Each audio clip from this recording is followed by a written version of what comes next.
Huwag ibigin ang mundo. Ano ba ang pinagmumulan ng mga pag-aaway at alitan ninyo? Hindi ba't ang masasamang kagustuhan na naglalaban-laban sa puso nyo?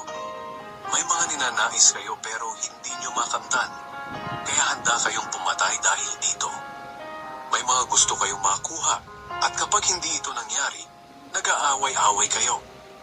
Hindi nyo nakakamtan ang mga ninanais nyo dahil hindi kayo humihingi sa Diyos. At kung humihingi naman kayo, wala kayong natatanggap dahil humihingi kayo ng may masamang motibo para mapagbigyan ang sarili nyong kasiyahan. Kayong mga hindi tapat sa Diyos, hindi nyo ba alam na kaaway ng Diyos ang umiibig sa mundo? Kaya ang sino mang nagnanais makipagkaibigan sa mundo ay ginagawa niyang kaaway ng Diyos ang sarili niya. Huwag ninyong isipin na walang kabuluhan ang sinasabi ng kasulatan. Ayaw ng Espiritong pinatira sa atin na may kaagaw sa pag-ibig niya.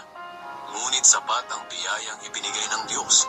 Kaya nga sinasabi sa kasulatan, kinakalaban ng Diyos ang mga mapagmataas, pero kinakaawaan niya ang mapagpakumbaba.